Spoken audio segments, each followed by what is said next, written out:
মহাগ্রন্থ কোরআনের সূরা বাকারার ১৮৭ নং আয়াতের আলোকে রমজান মাসে স্ত্রী সহবাসের নববিধান তথা সার্বজনীন বিধান সম্পর্কে আলোকপাত করছি সুফি সাধক সদরউদ্দিন আহমদ চিশতি রহমাতুল্লাহ রচিত সিয়াম দর্শন নামক গ্রন্থের আলোকে।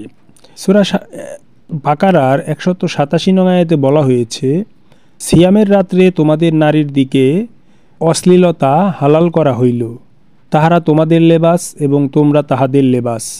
আল্লাহ জানেন যে তোমরা তোমাদের নফসের খেয়ানত করিয়া থাকো, অতএব তিনি তোমাদের উপর করুণার দৃষ্টিপাত করিলেন এবং তোমাদেরকে স্নেহের ক্ষমা করিলেন।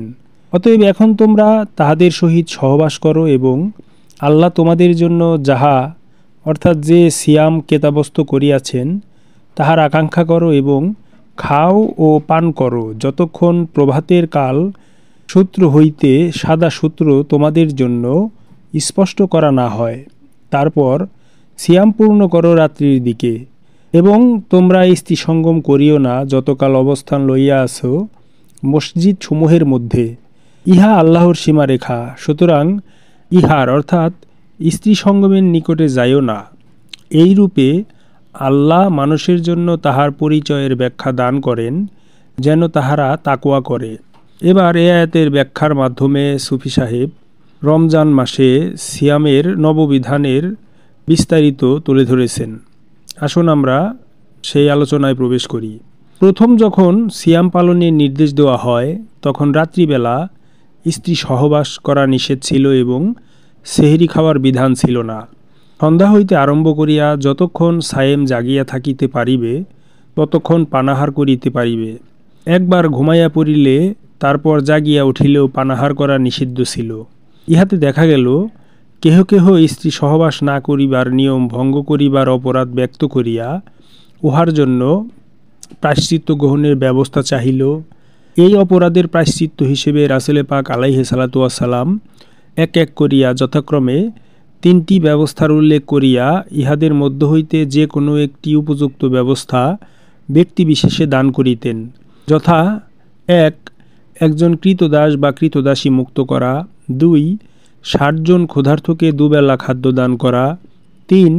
রমজান মাসের পর 60 দিন অর্থাৎ 2 মাস একাধারে সিয়াম পালন করা। কেহ কেহ কায়িক পরিশ্রমে শ্রান্ত হইয়া গৃহে ফিরিয়া আসিত এবং সন্ধ্যার পর পানাহারের আগেই নিদ্রামগ্ন হইয়া যাইত। ইহার ফলে তাহাদের পানাহার করা সেই রাত্রির জন্য নিষিদ্ধ হইয়া যাইত। পরের দিন তাহাদের অনেকেই কাজ করিতে যাইয়া ক্ষুধাতৃষ্ণায় অজ্ঞান হইয়া পড়িত। এছাড়াও উক্ত সময়ও ছিল আরবের গ্রীষ্মকাল। এই 2 অবস্থার পরিপ্রেক্ষিতে আল্লাহ তাআলা সিয়াম পালনের আনুষ্ঠানিক বিধান সহজতর করিয়া দিলেন। তাই তিনি রাত্রিবেলা স্ত্রী সহবাসের অনুমতি এবং সেহরি খাওয়ার অনুমতি দানের উল্লেখ করিয়া এই ১৮৭ নং আয়াত সূরা বাকারার নাজিল করিলেন। এই 2টি বিষয়ের উপর কয়েকটি ঘটনার বিস্তারিত উল্লেখ হাদিস গ্রন্থসমূহেও দেখতে পাওয়া যায়। এখানে সুফি সাহেব বলেছেন, স্বামী স্ত্রী পরস্পর পরস্পরের লেবাস, অর্থাৎ স্বামী এবং স্ত্রী একজন অন্যজনের সমর্থক, সহায়ক এবং আনন্দ ও আরামদায়ক। এরা সংসার সমুদ্রে পোতাশ্রয়। পোশাক যেমন শীতাতপ হইতে রক্ষা করে তেমনি একজন অন্যজনের মান ইজ্জত রক্ষাকারী। ইসলামের বিধান এমনই যে একে অন্যকে পোশাকের মতো সাজাইয়া রাখিবে। এইখানে সিয়াম প্রসঙ্গে লেবাসের অর্থ একটি বিশেষ রূপ গ্রহণ করিয়াছে। কোরআনে বলা হচ্ছে, লেবাসের মতো তোমরা পরস্পরকে জড়াইয়া থাকিতে অত্যন্ত পছন্দ করো বলিয়াই লোভের বশবর্তী হইয়া তোমাদের কেহ কেহ সিয়ামের বিধান ভঙ্গ করিয়াছ। অর্থাৎ আল্লাহর নির্দেশিত বিধান ভঙ্গ করিয়া রাত্রিকালে গোপনে তোমরা নফসের যে কি খেয়ানত করো অর্থাৎ ক্ষতি করো তাহা আল্লাহ পাক ভালোই জানেন। আর এই কারণেই আল্লাহ পাক তোমাদের প্রতি দয়া করিয়া এই বিষয়ে স্নেহের ক্ষমা ঘোষণা করিলেন। ইহাতে আইনের কড়াকড়ি ভাব শিথিল করা হইল এবং সেহরি প্রত্যাবর্তন করিয়া শারীরিক কষ্টের লাঘব করা হইল এবং সিয়ামের যাহা লক্ষ্য সেই দিকে দৃষ্টি আকর্ষণ করা হইল। যৌন প্রক্রিয়ার অনুমোদন দানের মধ্যে যেই হাকিকত রয়েছে তাহা বিশেষভাবে বিচার্য বিষয়। সাধক যখন সিয়ামে সিদ্ধ হইয়া যাইবে, তখন সে তাহার আপন সত্তা হইতে দেহমনকে বিচ্ছিন্ন করিয়া যেই যৌনক্রিয়া করেন, তাহা শুধুমাত্র দেহমনের প্রক্রিয়া এবং সেটা আপন সত্তা হইতে বর্জিত।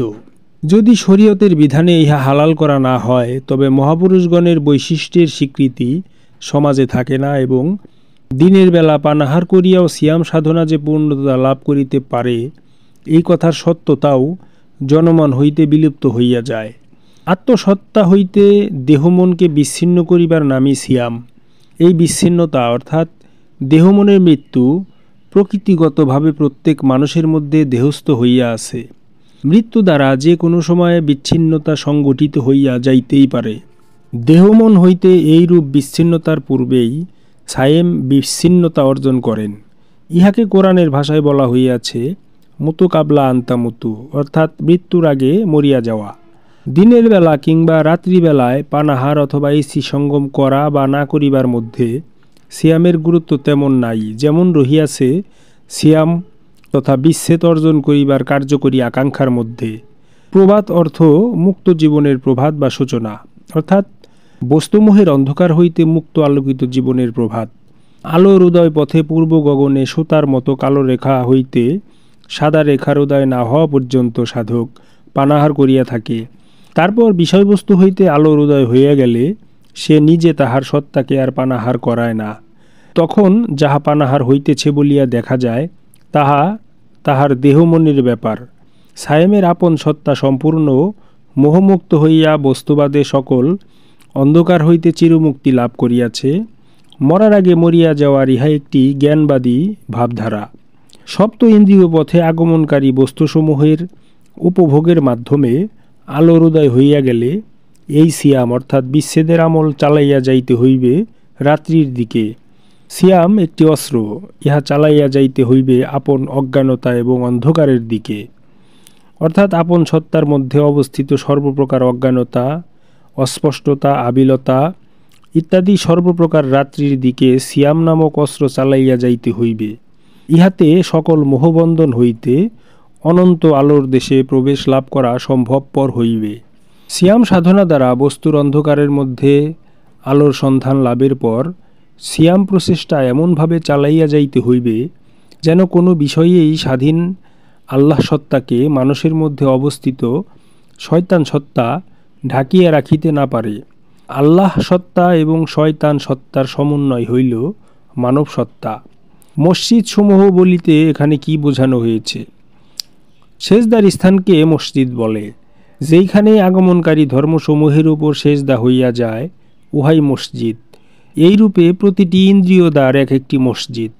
আল্লাহ ছাড়া কোনো ধর্মের উপর সেজদা করা শিরিক। সাধক যখন ইন্দ্রিয় দ্বারগুলির উপর প্রহরারত থাকেন, তখন আগমনকারী ধর্মগুলি শিরিক বা সংস্কার সৃষ্টি করিতে পারে না।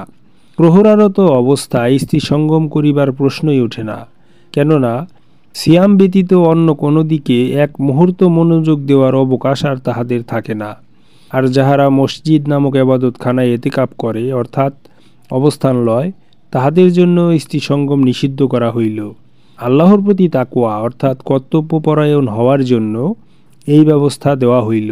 অনুষ্ঠান পালনে এইরূপ ব্যবস্থা গ্রহণ না করিলে আল্লাহর পরিচয় লাভে বিলম্ব হয়।